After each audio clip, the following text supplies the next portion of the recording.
लुधियाना की एक शादीशुदा महिला जिसके 2 बच्चे, पति से अलग रहती है, बाहर एक प्रेमी मिल गया, एक्सटर्नल मैरिटल अफेयर स्टार्ट हो गया और उसका नतीजा इतना घातक निकला कि आज ये महिला सुर्खियों में है। आज इसका मामला सुर्खियों में है। जरा आइए इस घटना के बारे में जानते हैं कि आखिर हुआ क्या था। दरअसल लुधियाना में महिला का नाम है अकविंदर कौर। अकविंदर कौर की कुछ साल पहले शादी होती है। शादी में सारी चीज़ सही चलती है, लेकिन थोड़े ही समय बाद पति पत्नी के बीच में मनमुटाव आना स्टार्ट हो जाता है। अब इस मनमुटाव की कोई खास वजह पता नहीं चलती है, अभी तक नहीं पता है लोगों को कि आखिर हुआ क्या था। और इसी दौरान एक बेटा होता है, फिर एक बेटी होती है, यानी कि अब अकविंदर कौर 2 बच्चों की माँ भी थी। पति से लगातार चल रहे विवाद के चलते अकविंदर कौर ने फैसला किया कि वो पति से अलग रहेगी। पति ने भी बोला कि ठीक है, जाओ रहो, मुझसे कोई फर्क नहीं पड़ता। और आज से तकरीबन 1.5 साल पहले अकविंदर कौर अपने पति से अलग हो जाती है और अलग होकर अपने बच्चों के साथ रहने लगती है।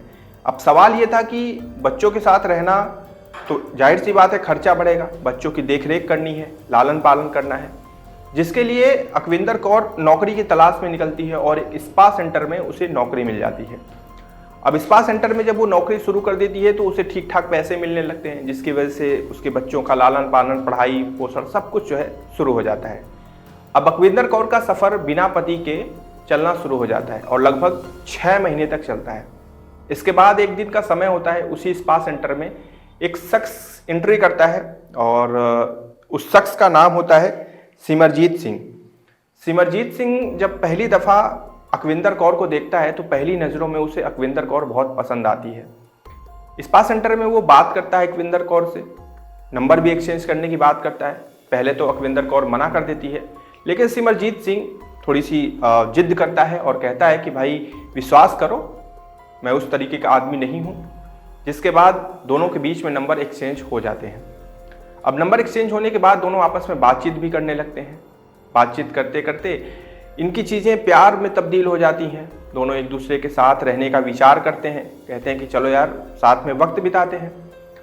फिर सिमरजीत और अकविंदर कौर दोनों के बीच में संबंध भी स्थापित हो जाते हैं और इसके बाद ये फैसला करते हैं कि चलो लिव इन में रहते हैं।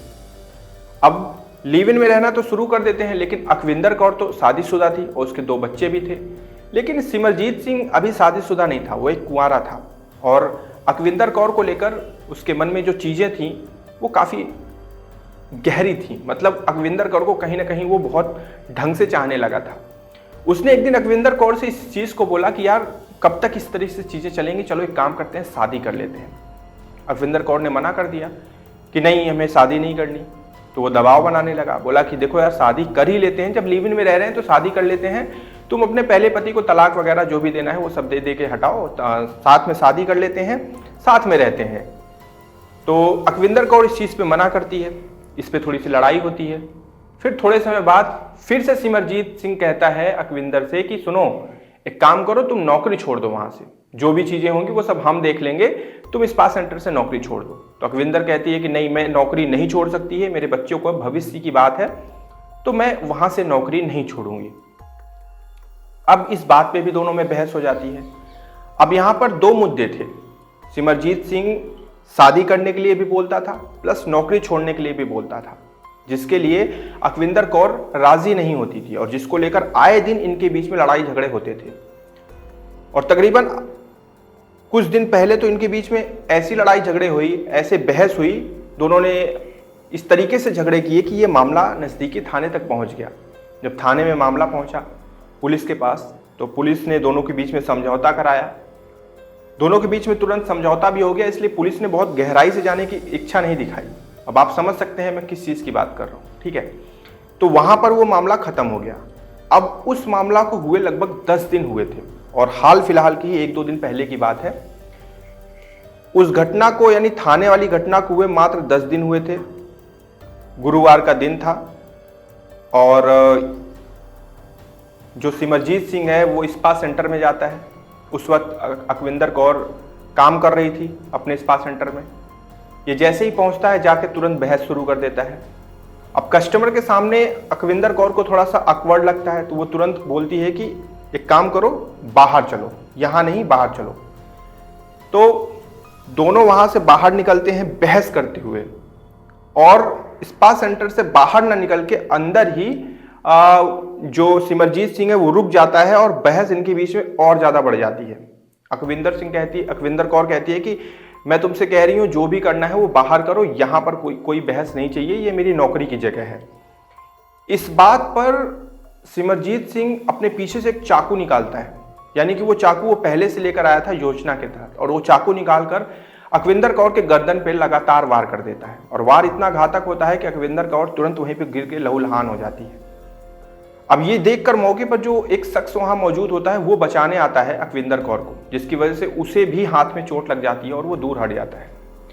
अकविंदर कौर वहीं जमीन पर गिर जाती है और मौके पर ही उसकी मौत भी हो जाती है।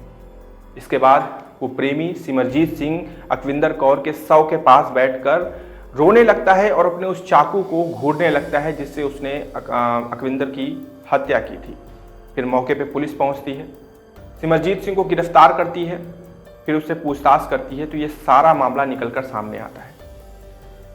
अब इसके आगे की और भी जांचें की जा रही हैं, अलग अलग एंगल चेक किए जा रहे हैं, क्योंकि अभी अकविंदर कौर के पति से भी संपर्क किया जाएगा, वहां से भी चीजें जानने की कोशिश की जाएंगी। लेकिन अब तक का जो मामला है वो यहां तक पहुंचा है।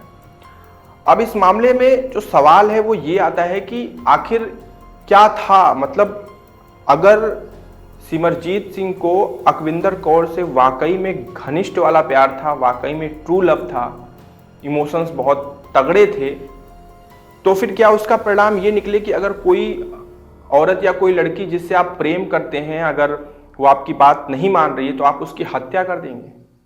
ये तो किसी चीज का हल नहीं हो सकता। और वही बात अगर अकविंदर कौर की करें तो अब तो वो इस दुनिया में नहीं है। अब जब वो नहीं है तो उसका कोई स्टेटमेंट नहीं आ सकता, अन्यथा ये भी पता चलता कि वो शादी के लिए या फिर साथ रहने के लिए या फिर नौकरी छोड़ने के लिए मना क्यों करती थी। मुझे लगा कि मैं आपके साथ साझा करूं और आपके विचार इस घटना के बारे में जानूं।